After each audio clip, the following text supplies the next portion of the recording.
একদিন এই পৃথিবী থেকে মুছে যাবে ইসলামের নাম।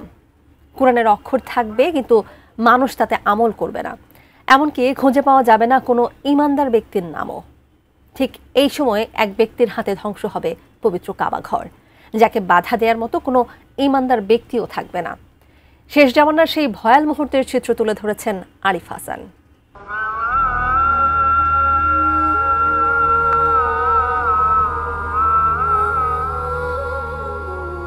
বিশ্ব ইতিহাসে কাবা শরীফ কেবল একটি স্থাপনা নয়, এটি মুসলিম উম্মার হৃদয়ের কেন্দ্রবিন্দু, ঐক্যের প্রতীক এবং নবুয়তের ধারাবাহিকতার সাক্ষ্য। প্রতি বছর কোটি কোটি মুসলমান এই ঘর ঘিরে তাওয়াফ করে, নামাজে মুখ ফিরিয়ে নেয় এর দিকে। অথচ মহানবী হযরত মুহাম্মদ সাল্লাল্লাহু আলাইহি ওয়াসাল্লাম ভবিষ্যৎবাণী করে গেছেন, এক সময় আসবে যখন এই পবিত্র ঘর ধ্বংস হয়ে যাবে, আর সেই সময়ই হবে কিয়ামতের ভয়াবহ পূর্ব লক্ষণগুলোর একটি। সহিহ বুখারীর হাদিসে বর্ণিত আছে, রাসূলুল্লাহ সাল্লাল্লাহু আলাইহি ওয়াসাল্লাম বলেছেন, যখন কাবাঘর ধ্বংস হবে তখন কিয়ামত খুব কাছাকাছি চলে আসবে। অর্থাৎ কিয়ামতের বড় আলামতগুলো যেমন ইমাম মাহদীর আগমন, দাজ্জালের আবির্ভাব, হযরত ঈসা আলাইহিস সালামের আগমন, ইয়াজুজ মাজুজের ফিতনা, এসব ঘটনার পরেই কাবা ধ্বংসের মর্মান্তিক ঘটনা সংঘটিত হবে। এ সময় ধর্ম থাকবে কেবল নামমাত্র। নবী সাল্লাল্লাহু আলাইহি সাল্লাম ভয়াল সেই সময়ের চিত্র তুলে ধরে বলেছেন, তখন ইসলাম থাকবে কেবল নামেই, কোরআনের অক্ষর থাকবে কিন্তু মানুষ তাতে আমল করবে না। আরেকটি হাদিসে তিনি বলেন, এক রাতে হঠাৎ কোরআন পৃথিবী থেকে উঠিয়ে নেওয়া হবে, তখন কোনো আয়াত মানুষের মুখে কিংবা কিতাবে অবশিষ্ট থাকবে না।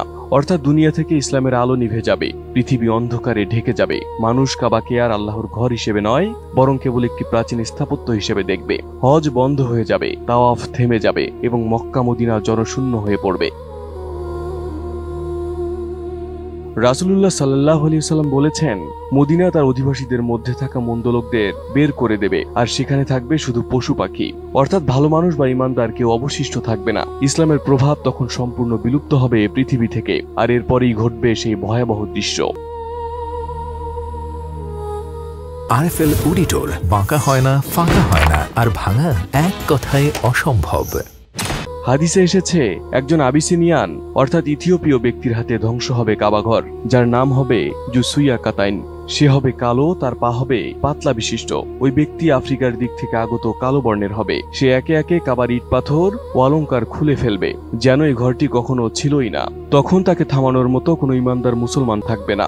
ইতিহাসে কাবাঘর একাধিকবার ক্ষতিগ্রস্ত হয়েছে, কিন্তু কখনো সম্পূর্ণ ধ্বংস হয়নি। ইবনে জুবায়ের ও হাজ্জাজ বিন ইউসুফের যুদ্ধের সময় 683 খ্রিস্টাব্দে কাবা ক্ষতিগ্রস্ত হয়। আব্বাসীয় যুগে আগুন ও বন্যায় আংশিক ধ্বংস হয়, কিন্তু প্রতিবারই মুসলমানদের ঐক্য ও ভালোবাসায় তা পুনর্নির্মিত হয়েছে। তবে শেষ জামানায় ধ্বংস হবে চূড়ান্ত, তখন আর কেউ পুনর্নির্মাণের শক্তি বা ঈমান রাখবে না। কাবার ধ্বংস কিয়ামতের শেষ সূচকগুলোর একটি। এর পরপরই ঘটবে ভয়াবহ প্রাকৃতিক বিপর্যয়। মানুষের হৃদয় থেকে শান্তি বিলীন হবে, সূর্য পশ্চিম থেকে উঠবে এবং পৃথিবীতে ধ্বনিত হবে কিয়ামতের চূড়ান্ত আহ্বান। Arif Hasan, ATN news.